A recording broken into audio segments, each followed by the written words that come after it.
मेरी तैयारी तो ठीक है, मेरी तैयारी तो अच्छी है, लेकिन सर अगर मैं पेपर देता हूं, मॉक टेस्ट देता हूं या कुछ भी देता हूं तो मेरे इतने मार्क्स नहीं आते सर। 80% से ज्यादा सवाल तो होते ही इसलिए हैं कि वो एवरेज बच्चे से भी हो जाए। आप ही क्वेश्चन करोगे, आप में वो पावर है कि आप कर सकते हो। Hello my dear students, I am Neeraj Kumar Chaudhary और फिजिक्स टीचर। बच्चों, आज मैं आपको बताऊंगा कि जेईई मेंस में का जो ये पहला अटेम्प्ट है, इसमें आप 200 प्लस मार्क्स कैसे ला सकते हो विद इन 30 डेज, क्योंकि इतने ही दिन हमारे पास अब बाकी है। ठीक है, तो बच्चों बिल्कुल भी टाइम वेस्ट नहीं करते, मैं आपको डायरेक्ट टू द पॉइंट बातें बताऊंगा कि क्या चीज आपको ध्यान में रखनी है, क्या प्लान बनानी है एग्जाम्पल्स के साथ। ठीक है, तो चलिए बच्चों, सबसे पहली बात, अगर आपको 200 प्लस मार्क्स लाने हैं तो मिनिमम 80% ऑफ द सिलेबस आपका पूरा होना चाहिए, कंप्लीट होना चाहिए, तभी आप 200 प्लस मार्क्स ला सकते हो। अगर आपका 80% से ज्यादा है, 90, 95 या 100% है, तो आपके इससे भी ज्यादा आने वाले हैं इस स्ट्रैटेजी को देखने के बाद। ठीक है बच्चों, अब सबसे बड़ी चीज क्या है इसके बाद जो नेक्स्ट है, अगर आपको 200 प्लस मार्क्स सिक्योर करने हैं और आपका अप्रोक्सीमेटली 80-85% सिलेबस कंप्लीट है, तो आपको पेपर का पैटर्न पता करके उसके हिसाब से प्लान बनानी है जब आप एग्जामिनेशन हॉल में बैठे होंगे। और उसके लिए आपको पेपर को स्टार्टिंग में 5 से 7 मिनट पूरे को देखना है, उस पर 5 से 7 मिनट स्पेंड करने हैं फिजिक्स, केमिस्ट्री, मैथ पे।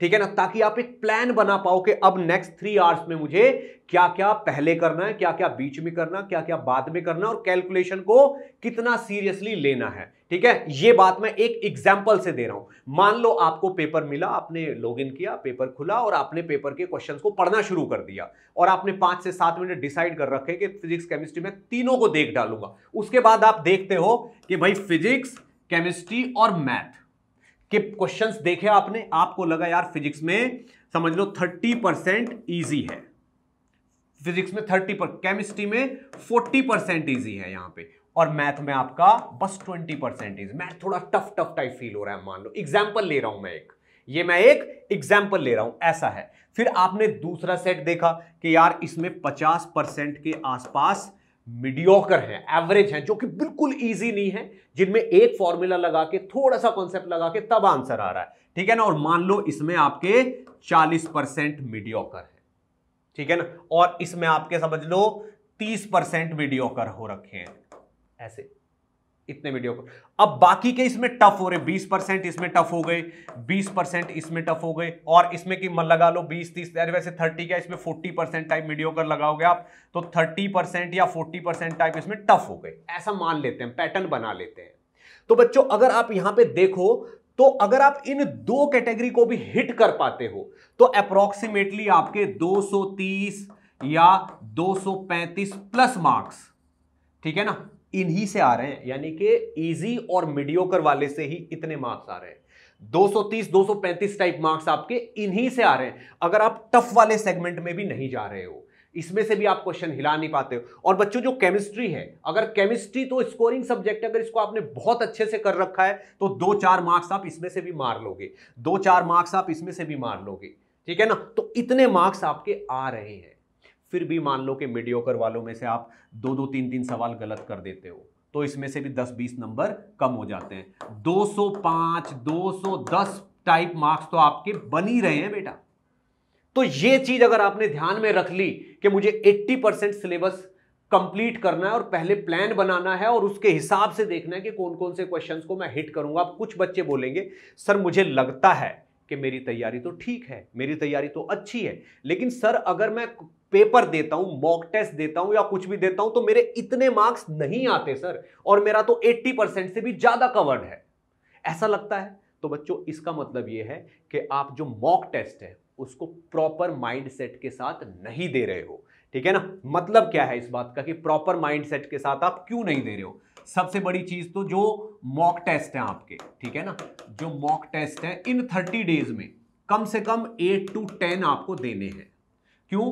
2 पर वीक का मैंने पहले ही बोला हुआ कि एक वीक में 2 मॉक टेस्ट देने, तो 30 डेज में 4 वीक बैठेंगे, 4 दूनी 8, 9 10 आप मॉक टेस्ट दे सकते हो। जब आप मॉक टेस्ट देते हो ना बेटा, प्रॉपर तरीका क्या है मॉक टेस्ट देने का, जब आप मॉक टेस्ट देते हो ठीक है, तो जब आप बैठते हो क्वेश्चन को सॉल्व करने, ठीक है ना, कि भाई मैं अब टेस्ट शुरू कर रहा हूं, क्वेश्चन को सॉल्व कर रहा हूं, पहला दूसरा तीसरा केमिस्ट्री का फिजिक्स का, उसमें क्वेश्चन के साथ साथ आपको फीलिंग आती है। जब आपका क्वेश्चन रॉन्ग हो जाता है ना, जब आपका क्वेश्चन रॉन्ग हो जाता है तो आपको पता है या आपसे नहीं हो रहा, हो नहीं पा रहा है आपका सवाल, या गलत हो रहा है, आपको लग रहा है कि यार इसका सही आंसर मुझे पता नहीं चल रहा है, तो आपको कुछ फीलिंग आती है वहां पे। आप जब बैठ के एनालाइज करते हो ना पूरे पेपर को, वहां पे बैठ के एग्जाम में एक फीलिंग आती है कि यार अगर मैं ये कर लेता तो मेरा ये क्वेश्चन सही हो जाता, अगर मैं वो वाला पैराग्राफ या वो वाली लाइन या वो वाला फॉर्मूला पढ़ लेता, सर जब रोलिंग में फ्रिक्शन समझा रहे थे अगर मैं देख लेता कि जब फोर्स लगता है तो फ्रिक्शन कैसे लगता है, तो आज मेरा ये सवाल सही हो जाता। ऐसी ऐसी फीलिंग आती है हमें, उसके साथ वो फीलिंग आपको दिमाग में स्टोर रखनी है, और एग्जाम खत्म होते ही, मॉक टेस्ट खत्म होते ही सबसे पहले वो चीजें आपको सही करनी है। और आई गारंटी, एक क्वेश्चन अगर आपका गलत हो रहा है या आप उसमें डिसीजन नहीं ले पा रहे हो या आंसर नहीं दे पा रहे हो, उस क्वेश्चन को सही करने के लिए जो पढ़ना होता है वो 40-45 मिनट में आप पढ़ सकते हो बहुत आराम से। ठीक, तो ऐसे जब आप मॉक टेस्ट देते रहोगे और उनकी चीजों को दूर करते रहोगे तो बहुत थोड़े से ही टाइम में कई सारी चीजें रिफाइन हो जाएंगी, बहुत सारा बेटर हो जाएगा आपका। तो मॉक टेस्ट में जो फीलिंग आती है आपको, जो फीलिंग आती है मॉक टेस्ट में, उसको बहुत जरूरी है एग्जाम हॉल से अपने दिमाग में स्टोर करके बाहर लेके आना, एग्जाम हॉल के बाहर लेके आना, ताकि आप एग्जाम खत्म होने के बाद उन फीलिंग्स पे एक्ट कर सको। ठीक है बच्चों, और जो ये मॉक टेस्ट या जो भी आप दे रहे हो, ठीक है ना, ये बहुत अच्छे लेवल का होना चाहिए। बच्चों इस वीडियो को आप एंड तक जरूर देखिए, क्योंकि वीडियो के एंड में मैं आपको टेलीग्राम का लिंक दूंगा, उस पर मैंने मॉक टेस्ट के पेपर डाले हुए हैं, उनको आप करिएगा, और फॉर्मूला बुकलेट भी डाली हुई है, तो वीडियो को एंड तक जरूर देखिएगा, मैं लिंक बताऊंगा आपको। ठीक है, चलिए अब दूसरी चीज क्या है इसके बाद जो सबसे ज्यादा महत्वपूर्ण है, इन 30 डेज में आपको 2 टाइम्स फॉर्मूला रिवाइज करने हैं, सारे ऑल पूरे के पूरे, ठीक है ना, फॉर्मूले रिवाइज करने हैं, और हो सके तो इन फॉर्मूले रिवाइज करने के साथ साथ इन पे बेस्ड छोटे छोटे एग्जाम्पल भी देख लो। ठीक है ना, तो बच्चों मैंने फॉर्मूला बुकलेट बना के अपने हाथों से, फॉर्मूला बुकलेट अपने हाथों से बना के डाली हुई है मैंने टेलीग्राम चैनल पे। तो बच्चों उस चैनल का मैं यहां पे लिंक लिख देता हूं, t.me/nkcsir_IITD। ये टेलीग्राम चैनल है मेरा, इसको ज्वाइन कर लीजिए, एंड दिस इज फ्री। ऐसा नहीं है कि मैं यहां प्रमोशन कर रहा हूं, this is free of cost. आप जाइए डाउनलोड करके अपने पास रख लीजिए, पढ़िए बहुत अच्छे से सारे फॉर्मूले।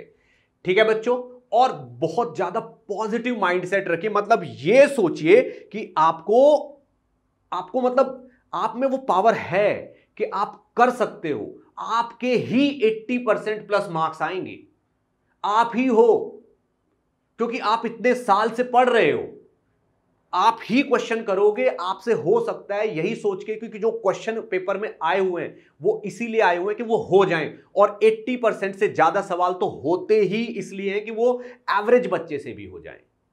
ठीक है बच्चों, तो प्लीज इस चैनल को सब्सक्राइब भी कर दीजिए। ठीक है, और मैं आपके साथ ऐसे ही बना रहूंगा, आपका साथ देता रहूंगा, बिल्कुल पूरा टाइम आपके साथ खड़ा हुआ हूं। और टेलीग्राम चैनल पे जाके फॉर्मूला बुकलेट और मॉक टेस्ट पेपर डाउनलोड करना ना भूलिए। बेस्ट ऑफ लक, पढ़ते रहिए।